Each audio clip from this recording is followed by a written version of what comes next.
मैं निशा तिवारी, सरस्वती विद्या मंदिर सिनीडी, कक्षा नवम, पाठ कबीर की साखियाँ, उस पर प्रकाश डालने उपस्थित हूँ। सर्वप्रथम मैं कबीर दास जी के बारे में थोड़ा बताना चाहूँगी। कबीर का जन्म सन 1398 ईस्वी में काशी में हुआ था। वे कबीर दास, कबीर साहब एवं संत कबीर के नाम से प्रसिद्ध हैं। संत कबीर हिंदी साहित्य के भक्ति काल के इकलौते ऐसे कवि हैं जो आजीवन समाज और लोगों के बीच व्याप्त आडंबरों पर कुठाराघात करते रहे हैं। कबीर की सभी रचनाएं कबीर ग्रंथावली में संकलित हैं। उन्हें वाणी का डिक्टेटर भी कहा जाता है।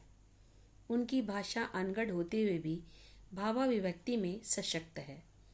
उनकी भाषा को सधुक्कड़ी भी कहा जाता है, जिसमें अरबी, फारसी, राजस्थानी, भोजपुरी, अवधी और पंजाबी भाषाओं का मिश्रण है। साखी शब्द साक्ष्य से बना है, जिसका अर्थ होता है प्रत्यक्ष ज्ञान। साखी वस्तुतः दोहा छंद ही है, जिन्हें कबीर ने अपने अनुभवी ज्ञान के आधार पर ही लिखा है। उन्होंने जगह जगह भ्रमण कर इस अनुभवी ज्ञान की प्राप्ति की थी। तो ये मैंने आपको बताया कि कबीर दास जी कैसे कवि थे। सबसे पहले तो हम ये जानेंगे कि वो भक्ति काल के निर्गुण मार्गी कवि थे। उन्होंने साकार ब्रह्म की उपासना नहीं की, निराकार, जिसके कारण उन्हें निर्गुण मार्गी कहा गया। इनके गुरु का नाम था रामानंद।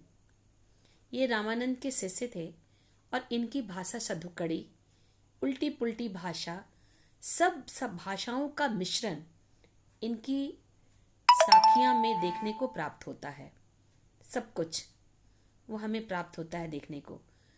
इन्होंने समाज में जो दिखावापन है, उन दिखावापन पर, बाह्य आडंबरों पर एक प्रहार किया है, उस पर व्यंग किया है कि ये सब दिखावापन बेकार की चीजें हैं। जाति पात की भेदभाव को मिटाने का प्रयास किया।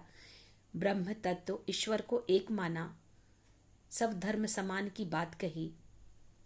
और इनके साक्ष्य का यहाँ पर कहा गया है, जिसका अर्थ हो जाता है प्रत्यक्ष ज्ञान।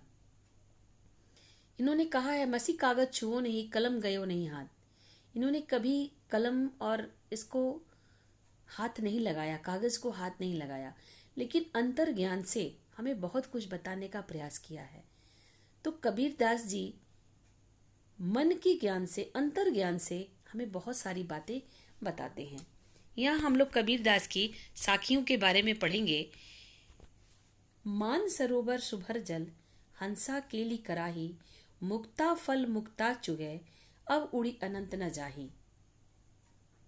कहते हैं कबीर दास जी अपने इस दोहे में हमें यह बताना चाहते हैं कि प्रभु भक्ति में ही मुक्ति का मार्ग है। ईश्वर की भक्ति, व्यर्थ में समय गंवाने की कोई आवश्यकता नहीं, और उसी से हमें परम आनंद की प्राप्ति होती है। उन्होंने इस दोहे में हंसों का उदाहरण देते हुए हमें यह बताया है कि जिस तरह हंस मानसरोवर के जल में क्रीड़ा करते हुए मोती चुग रहे हैं और उन्हें इस क्रीड़ा में इतना आनंद आ रहा है कि वे इसे छोड़कर कहीं नहीं जाना चाहते। तो ईश्वर की भक्ति में इतना रम जाओ कि फिर उसे छोड़कर जाने की इच्छा ही ना हो।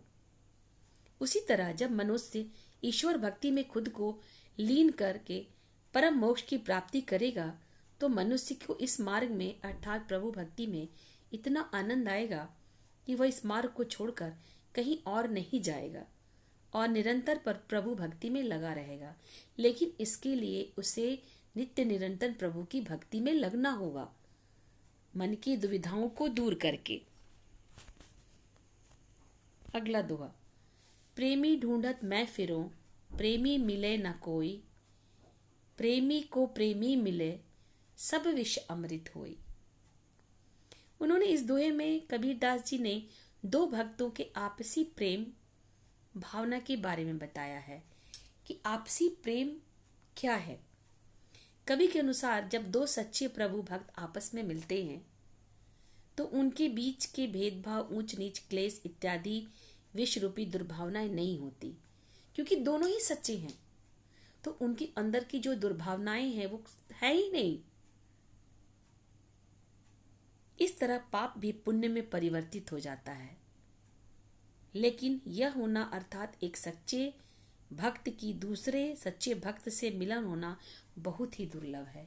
अगर एक सच्चा भी है तो दूसरा झूठा है, एक पापी है तो एक पुण्य है, एक अच्छा है तो एक बुरा है। दोनों एक जैसे, दोनों का एक जैसा मिलना बहुत कठिन होता है। इसलिए कवि ने अपने दोहे में लिखा है, प्रेमी ढूंढत मैं फिरूं। मैंने प्रेमी को ढूंढने की बहुत कोशिश की, परंतु मुझे ईश्वर का सच्चा प्रेमी नजर नहीं आया। किसी न किसी के अंदर में स्वार्थ भरा ही भरा है। इसलिए सच्चा प्रेमी तो मिलता कहाँ है। अगर दो सच्चे प्रेमी मिल जाए तो सब कुछ समाप्त हो जाएगा, बुरी चीजें नष्ट हो जाएंगी, क्योंकि कोई किसी के बारे में बुरा सोचेगा ही नहीं। अगले दोहे में, हस्ती चढ़िए ज्ञान की, सहज दुलीचा डारी, स्वान रूप संसार है, भूखन दे जग मारी। आज जमाना किसी अच्छे कर्म करने वालों को हंसती है। यही जमाना है। अगर अच्छे कर्म करने के लिए हम खड़े होते हैं तो लोग हम पे फिक्रे कसते हैं, लेकिन हमें हमेशा लोगों की बातों को नजरअंदाज करते हुए अपने कर्मों को हमेशा अच्छा करने की कोशिश करनी चाहिए। लोगों की परवाह नहीं, जैसे कहते हैं ना, हाथी चले बाजार कुत्ता भूखे हजार। अगर कोई कहता है तो कहने दो, उसकी परवाह ना करो और अपने काम में नित्य निरंतर चलते रहो।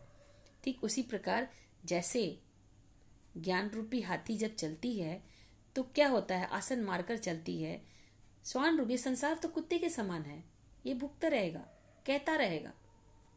कबीरदास जी ने अपने इस दोहे में हमें संसार के द्वारा की जाने वाली निंदा की परवाह किए बिना ज्ञान के मार्ग में चलने का संदेश दिया है। उन्होंने कहा है कि नित्य निरंतर चलते रहो, लोगों की परवाह मत करो कि लोग क्या कहेंगे। उनके अनुसार जिस तरह जब हाथी चलते हुए किसी गली मोहल्ले से पार होता है तो गली के कुत्ते व्यर्थ ही भौंकना शुरू करते हैं।